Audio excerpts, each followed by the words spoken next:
घमंडी व्यापारी। मुंबई शहर में सुभाष नाम का एक बड़ा बिजनेसमैन रहा करता था। एक दिन उसे जमीन के सिलसिले में सीतापुर नाम के गांव में जाना पड़ा।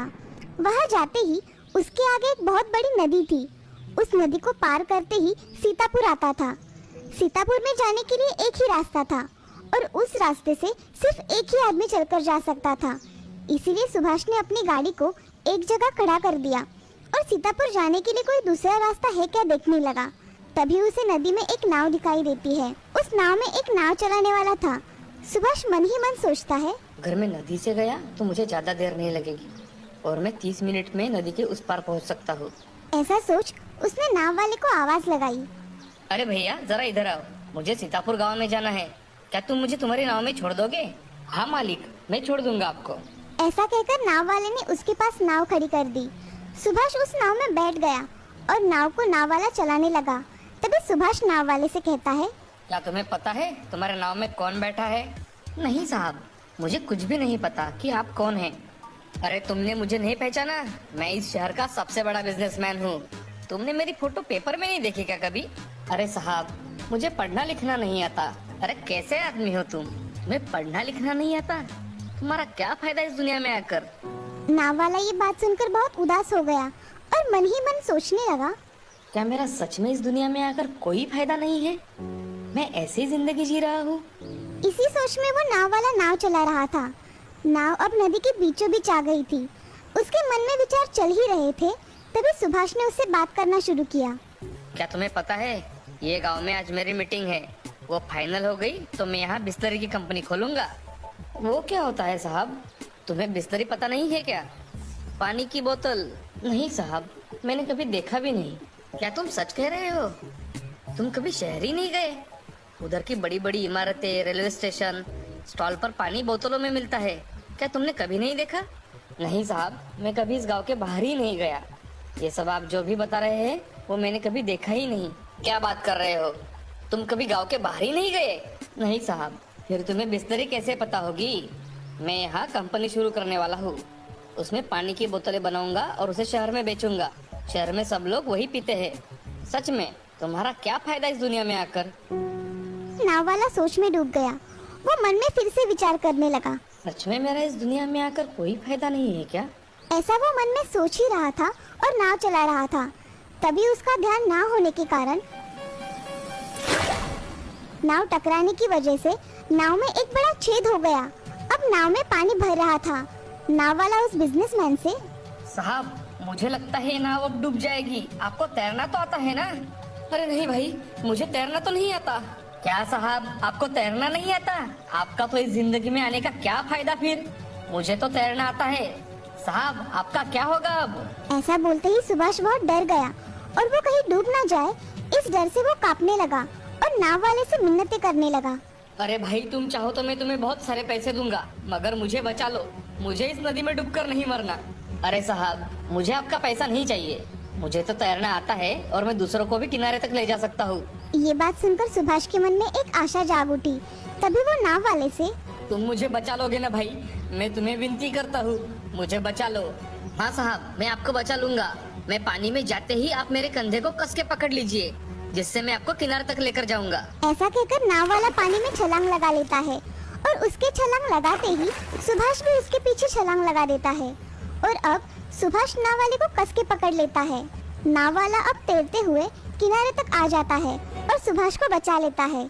तभी सुभाष नाव वाले से, नाव वाले, तुम्हारा बहुत बहुत धन्यवाद।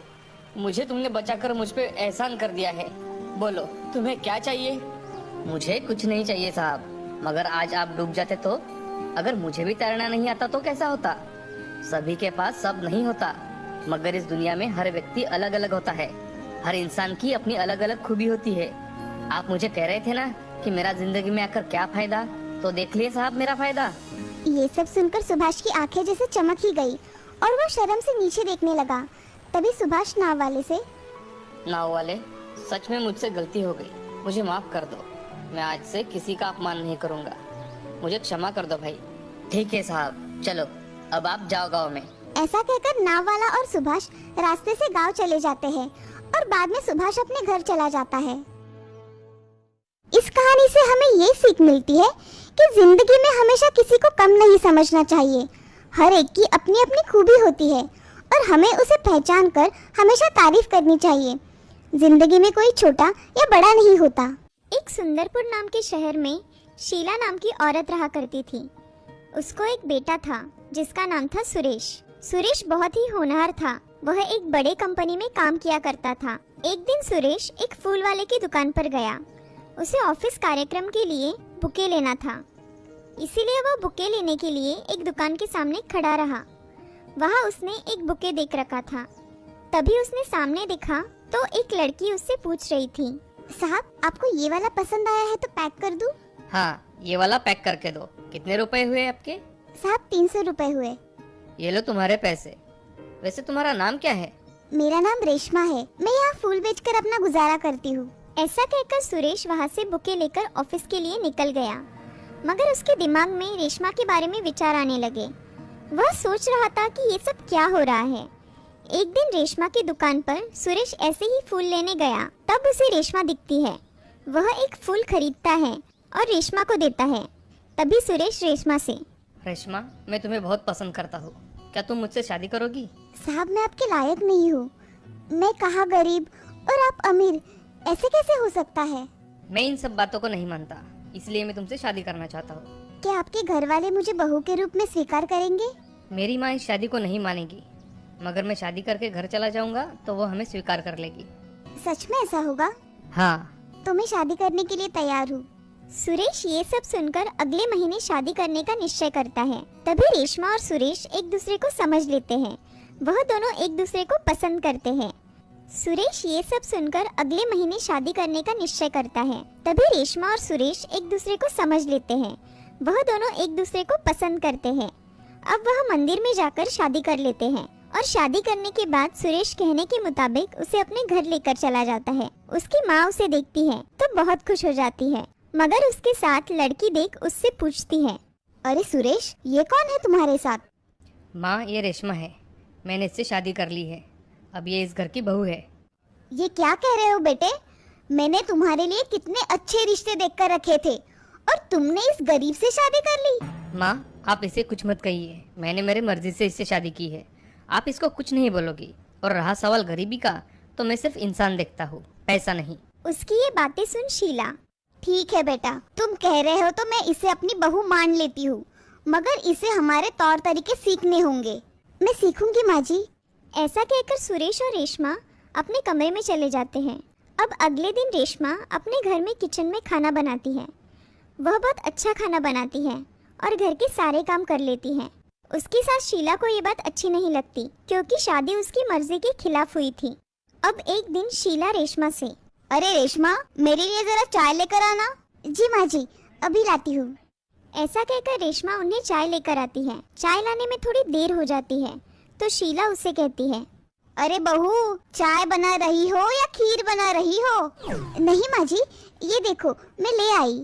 शीला चाय पीकर देखती है तो उसे चाय का स्वाद बहुत अच्छा लगता है, मगर बहू को कुछ बुरा भला कहने के लिए उसे कहती है, अरे बहू, चाय तो ढंग से बनाया करो, इसमें कुछ स्वाद ही नहीं है। माँ जी, मैं दूसरी बना कर लाऊं? नहीं, रहने दो, यही रह गया था। डबल चाय बनाओ और मेरे बेटे के पैसे खर्च करो। रेशमा कुछ नहीं कहती। थोड़ी देर बाद रेशमा किचन में काम करने के लिए निकल जाती है। उस दिन शीला रेशमा के लिए बहुत सारे कपड़े धोने के लिए निकालती है। तभी, बहू, ओ बहू, सुनती हो? यहाँ कपड़े पड़े हैं, धो देना। रेशमा वहाँ आकर देखती है तो वहाँ इतने सारे कपड़े पड़े होते हैं। उन्हें देख रेशमा अपनी सास से, हाँ माँ जी, मैं धो दूंगी, आप चिंता मत करिए। ऐसा कहकर रेशमा अपना घर का काम निपटाकर 3 बकेट कपड़े धो डालती है और उसे सुखाने के लिए टेरेस पर चली जाती है। थोड़ी देर में रेशमा कपड़े सुखाकर आ जाती है। अब नीचे आकर उसकी सास ने बाहर से टहलकर आने के बाद पैर साफ नहीं किए और वैसे ही घर भर घूमती ही रही।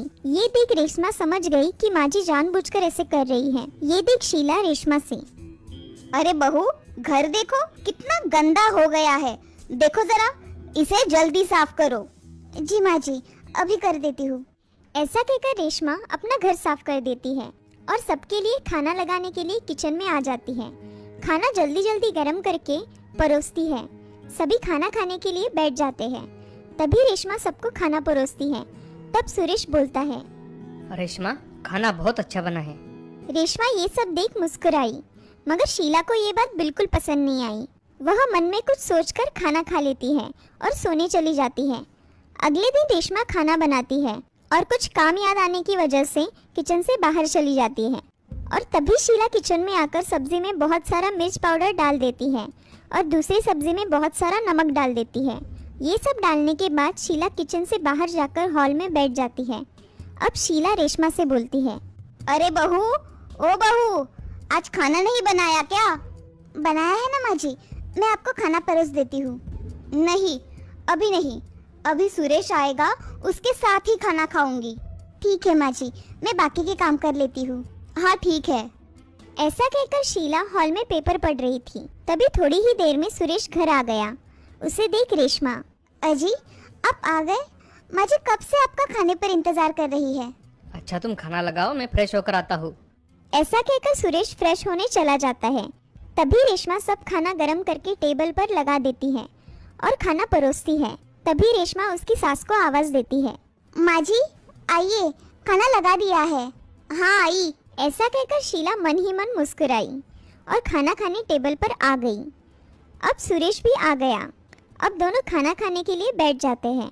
तभी शीला एक निवाला खाती है तो उसे सब्जी बहुत तीखी लगती है। वह उसे वही थूकती है। थू थू थू थू थू थू। अरे ओ कमबख्त, अभी मारना चाहती हो क्या तुम मुझे? क्या हुआ माँ जी? अरे खाने में क्या मिलाया है तुमने? इतना तीखा, और ये सब्जी तो मैं खा भी नहीं सकती। अरे माँ ऐसा क्यों कह रही हो? रेशमा खाना तो बहुत अच्छा बनाती है। अरे तू भी खा के देख, फिर बोल। सुरेश एक निवाला खाता है तो एक ही मिनट में वह निवाला बाहर निकाल डालता है और रेशमा से बोलता है, अरे रेशमा तुमने आज खाना कैसे बनाया है? इतना तीखा और इतना नमक खाने में कोई डालता है क्या? अजी मुझे सच में नहीं पता ये कैसे हुआ, मैंने कम ही नमक डाला था। रेशमा अगली बार ऐसी गलती नहीं होनी चाहिए, समझी? ऐसा खाना बनाओगी तो माँ तुम पर और गुस्सा हो जाएगी। जी अगली बार मैं ध्यान रखूंगी। अच्छा ये खाना डाल दो और दूसरा खाना जल्दी बनाओ, मैं बाहर हूँ। जी मैं अभी बनाती हूँ। ऐसा कहकर रेशमा किचन में जाकर खाना बनाती है, मगर मन में सोचती है कि ये कैसे हुआ? मैंने तो नमक और मिर्च पाउडर सही तरीके से डाली थी, ये कैसे हो गया?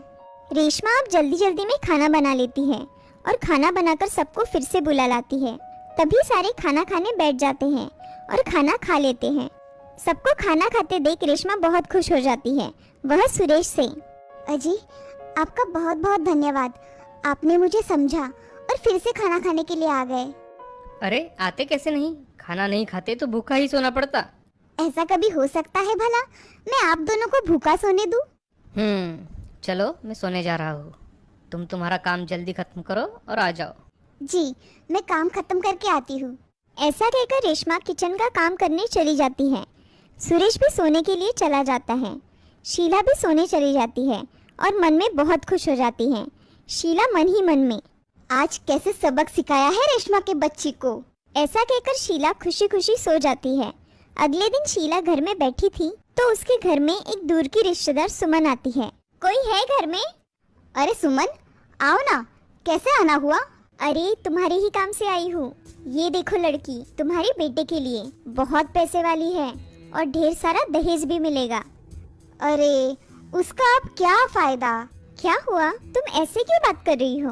अरे मेरे बेटे ने छुपके से शादी कर ली, अब मैं कुछ नहीं कर सकती। अरे शीला देखो, अगर तुमने तुम्हारी बहू को इस घर से निकाल दिया तो तुम लाखों रुपए की मालकिन बन सकती हो और तुम्हारे बेटे का भविष्य उज्जवल हो जाएगा। हाँ तुम सही कह रही हो, मैं कुछ करती हूँ। मैं अभी चलती हूँ। जी। ऐसा कहकर सुमन वहाँ से चली जाती है और शीला दिन भर उस बारे में सोचती रहती है। तभी रेशमा कपड़े सुखाने के लिए टेरेस पर चली जाती है तो शीला के दिमाग में एक विचार आता है और शीला खुद से, इस रेशमा के बच्ची को अगर मैं छत से धक्का दे दूं तो किसी को खबर भी नहीं होगी और मुझ पर नाम भी नहीं आएगा। ऐसा सोचकर शीला छत पर चली जाती है और देखती है कि रेशमा कपड़े सुखा रही है। तभी शीला उसे धक्का देने ही वाली थी कि रेशमा कपड़े डालने के लिए दूसरे बाजू चली जाती है। शीला जोर से आने की वजह से पैर फिसलकर नीचे गिर जाती है। उसे बहुत चोट आ जाती है। तब रेशमा उनके पास जाकर, अरे माँ जी आप कैसे गिर गई? उठिए, मुझे हाथ दीजिए। शीला दर्द से बहुत तड़प रही थी। वैसे ही उसने रेशमा को हाथ दिया। पड़ोसियों की मदद से रेशमा ने उसकी सास को अस्पताल लेकर आई और उनका अच्छी तरह से इलाज करवाया।